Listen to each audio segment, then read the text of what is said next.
ఇక అందరి గురించి చాలా బాగా చెప్పావు. మా చంటి గురించి చాలా బాగా అర్థం చేసుకున్నావు బాబు అని చెప్పగానే సింధూర కోపంగా చూస్తూ ఉంటుంది. మా చంటివాడు ఎంత తెలివైనవాడో అంత నమ్మకస్తుడు కూడా. కానీ ఒక్కోసారి వాళ్ళతోనే ప్రాబ్లమ్ అవుతుంది.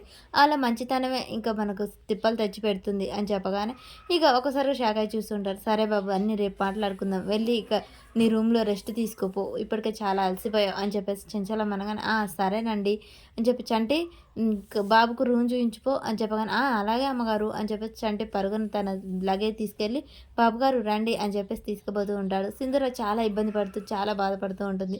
ఇక చంటి ఇదే బాబు మీ రూమ్, నా మనసులాగే ఈ రూమ్ కూడా చాలా విశాలంగా ఉంది, చాలా బాగుంది అని చెప్పగానే అవును బాబు మీకేం కావాలో చెప్పండి బాబు అని చెప్పగానే నాకు కావాల్సింది వేరే ఉంది అని చెప్పగానే చంటి అలా చూస్తూ ఉంటాడు. ఓకే థ్యాంక్స్ చంటి అని చెప్పగానే బాబు మీలాంటి వాళ్ళకు నేను చెయ్యొచ్చా, పర్వాలేదు అందరం మనుషులమే కదా అని చెప్పేసి దాని చంటి చూసి మా సింధూరమ్మాయిలాగే మీరు కూడా చాలా గొప్పవారండి అని చెప్తూ ఉండగానే నాకు కొన్ని విషయాలు చెప్పు, కొన్ని విషయాలు ఇంటి వాళ్ళకంటే ఇంటి మనుషుల కంటే పని వాళ్ళకే బాగా తెలుస్తాయి కదా, మీ సింధూరమ్మాయి గారు ఎలాంటి వారో చెప్పు అని చెప్పగానే చాలా మంచివారండి మా సింధూరమ్మాయి గారి, చాలా గొప్ప మనసు. ఎవరిని నొప్పించరు, ఒప్పించరు, ఎవరిని ఒక మాట తూలరు. అంత గొప్పవారు చేయబటికే మా చెంచలమ్మ గారు వారసురాలుగా ప్రకటించారు. అసలు మా అమ్మాయి గారు రచ్చబండ దగ్గర తీర్పు చెప్తుంటే ఎంత మంచిగా చెప్తారో తెలుసా. మా అమ్మాయి గారు చాలా గొప్ప అంటే గొప్పవారు. అలాంటి మంచి మనిషిని మీరు చాలా బాగా చూసుకోవాలి, చాలా మంచిగా ప్రేమగా చూసుకోవాలి అని చెప్తూ ఉంటాడు చంటి. ఆ మాటలు వినగానే అంటే మీ అమ్మాయి గారు చాలా మంచివారనమాట. అంటే నేను లక్కీ అంటే ఏంటండి అదృష్టవంతులు. మీరు చాలా అదృష్టవంతులు ఆ విషయంలో మాత్రం. మా అమ్మాయి గారిని పెళ్లి చేసుకున్నారు కాబట్టి, చేసుకోబోతున్నారు కాబట్టి అని చెప్పేసి ఇక చంటి సింధుర గురించి చాలా గొప్పగా చెప్తుంటాడు. కౌశిక్ అలా వింటూ ఉంటాడు.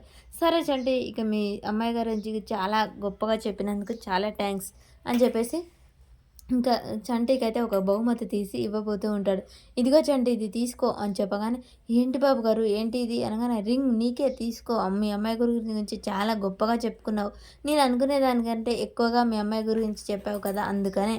అయ్యయ్యో ఇవన్నీ నాకొద్దండి, నాకొద్దు చంటి, నా మీద ప్రేమ ఉంది, అభిమానం ఉంది, మీ అమ్మాయి గారు అంటే ఇష్టం కదా తీసుకో, లేకపోతే సింధూరాన్ని అవమానించినట్టే అని చెప్పగానే చంటి తప్పేదేం లేక తీసుకుంటాడు. సరే చంటి ఇక నేను చాలా లక్కీ, సింధూరాన్ని చాలా బాగా చూసుకుంటాను అని కౌశిక్ అయితే అనుకుంటాడు.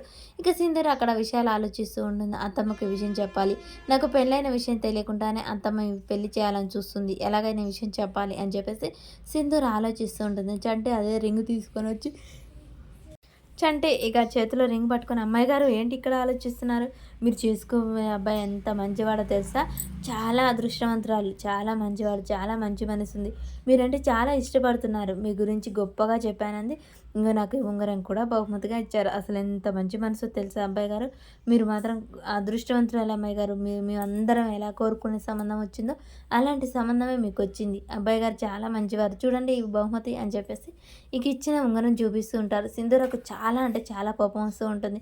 ఒక్కసారిగా చాలా కోపంతో ఆ ఉంగరం అనేది సంటి చేతిలో నుంచి ఊడవి లాగేసుకొని అక్కడ విసిరేస్తుంది. అయ్యో అమ్మాయి గారు ఏంటి ఉంగరం, బంగారు ఉంగరాన్ని అలా పారేశారంటే బంగారాన్ని పారేయచ్చా, తప్పు కాదు, అలా పారేయకూడదు, అయినా అబ్బాయి గారు ప్రేమతో మనకిచ్చిన గిఫ్ట్ కానుకని అలా పారేయకూడదు కదా అని చెప్పేసి చంటి అంటాడు. చంటి నీకు బుద్ధి ఉందా, అసలు నువ్వేం చేస్తున్నావు నీకు అర్థమవుతుందా, నీ భార్యని ఇంకెవరో చేసుకోవాలనుకుంటున్నారు, అలాంటిది నువ్వు తాళి కట్టిన భార్యని ఇంకెవరికి భార్య చేయాలనుకుంటున్నావా అని చెప్పగానే చంటి అయితే షాక్ అయి చూస్తూ ఉంటాడు. మరి చంటి ఏం సమాధానం చెప్తాడు సింధూరకి.